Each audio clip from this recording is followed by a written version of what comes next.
Pessoal, então vamos continuar aqui nas aulas e agora nós vamos falar um pouco sobre uma outra topologia de conversores que não é tão usual, ou se é usual ela não é tão vantajosa, assim, tem algumas especificidades e ela demanda de muita atenção aí no circuito básico. Então, nas outras topologias ali inicialmente explicadas na aula 2, 3, a flyback e a forward, eu consegui usar esses circuitos práticos, explicando, né, o funcionamento do circuito, a identificação da entrada, saída, circuito oscilador, chaves, né.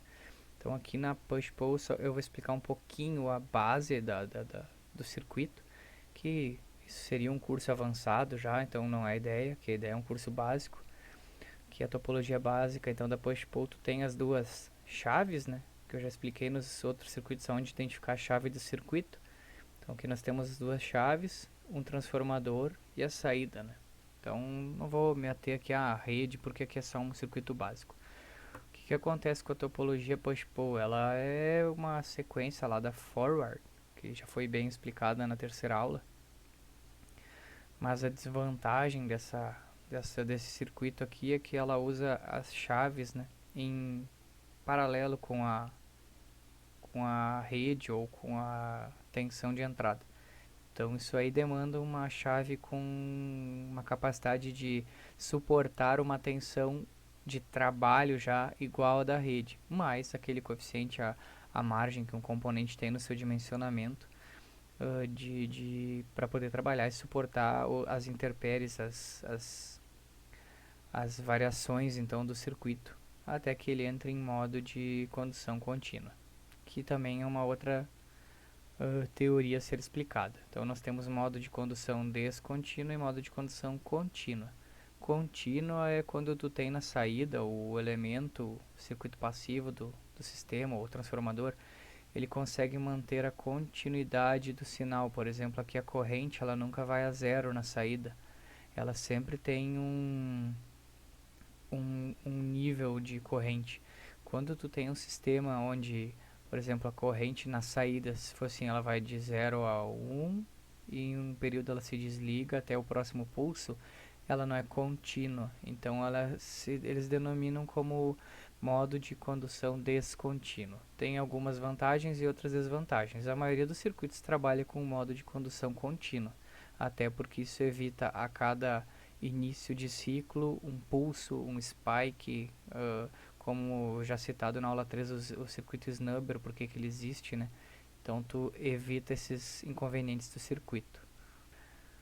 Aqui nesse circuito, basicamente ele funciona da seguinte forma. Então no chaveamento do T1, que é um transistor, até o símbolo de transistor, nós vamos ter uma indução de corrente. A corrente vai circular aqui, C1 vai circular pelas espiras do transformador e vai induzir uma corrente para o secundário. Então a topologia push-pull no secundário vai se fluir aqui pelo diodo 2, D2, vai carregar esse indutor, né? E vai carregar também o capacitor. Então no primeiro pulso ele vai circular por D2, porque o sentido da corrente é para baixo, então o sentido da corrente induzida aqui vai ser para baixo também, vai carregar a indutância L e o capacitor. Quando esse transistor se desliga, esse circuito aqui está carregado. Então no momento que eu desligo ele, nós temos aqui até um um gráfico, né? Explanando aqui como é que são os sinais desse circuito. Então para cada topologia nós temos como definir isso.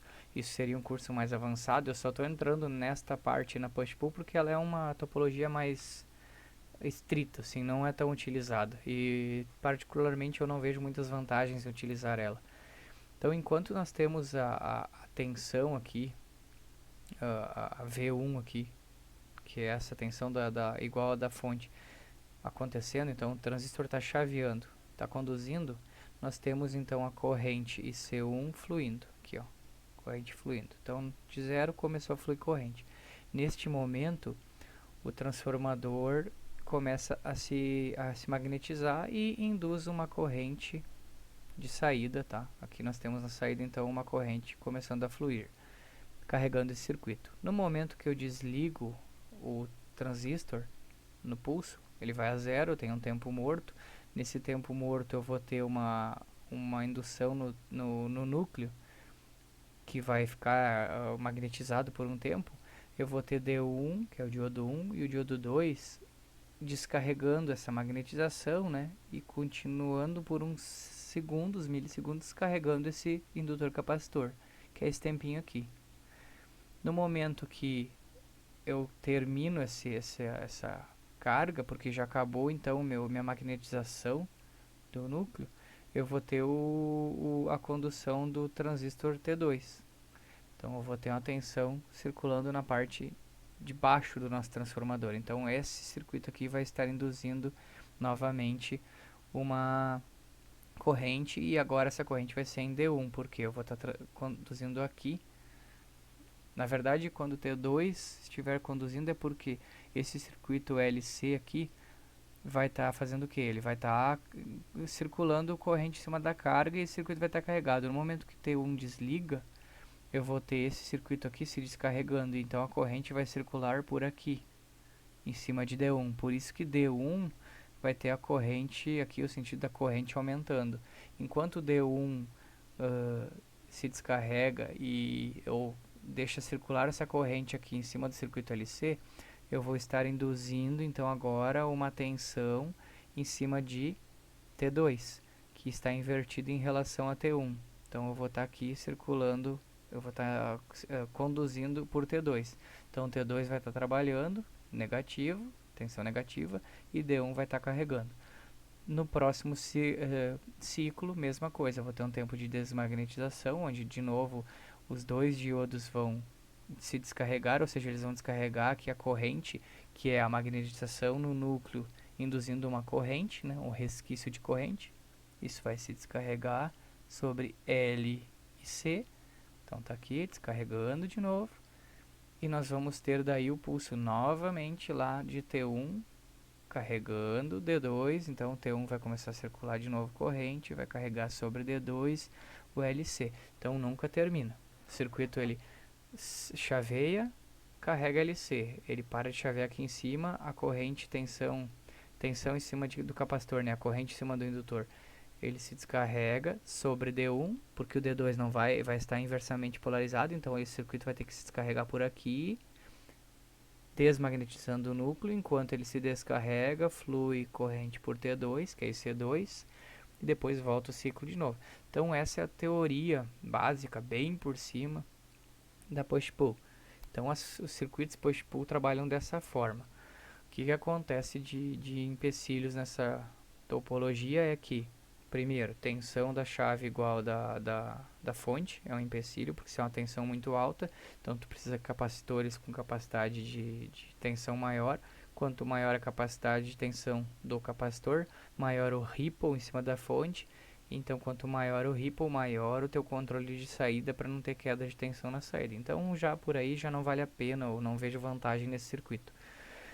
Outra desvantagem é que esse circuito trabalha com um tap central no primário. Então, tu já depende do enrolamento das duas espiras serem exatamente iguais, senão tu vai ter um pulso de tensão com um nível um pouquinho maior nesse ciclo, e quando tiver o segundo ciclo aqui, tu vai ter um pulso com outro nível de tensão. Isso aí já pode saturar o núcleo.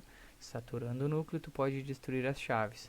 Então a topologia push-pull precisa ainda de um controle de tensão aqui, ou de um controle de corrente para identificar uma saturação do núcleo para garantir esse chaveamento de forma correta, né, dos transistores.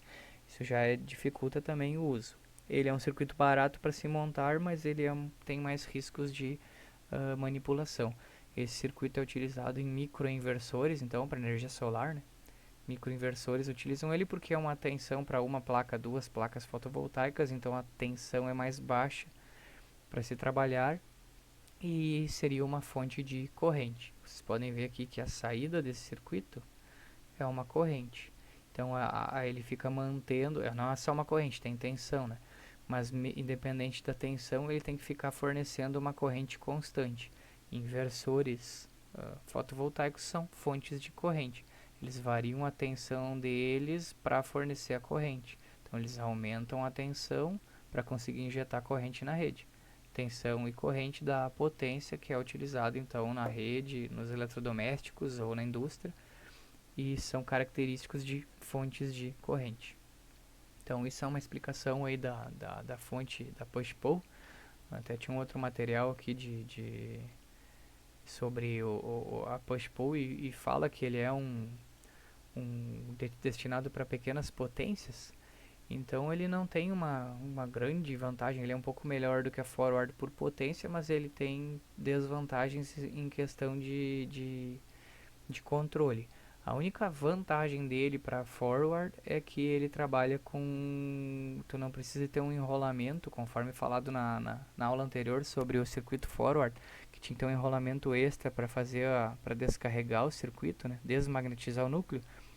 A topologia push-pull já faz isso, ela carrega o circuito LC e a desmagnetização do núcleo até o próximo pulso, né, que tem um tempo morto aqui, a desmagnetização se dá pelo próprio circuito. Então ele carrega, magnetiza, enquanto não chaveia o próximo ciclo do próximo transistor, ele se desmagnetiza pelo próprio circuito, através de D1 e D2, sempre conduzindo, garantindo aí que esse núcleo esteja desmagnetizado, ele se desmagnetize.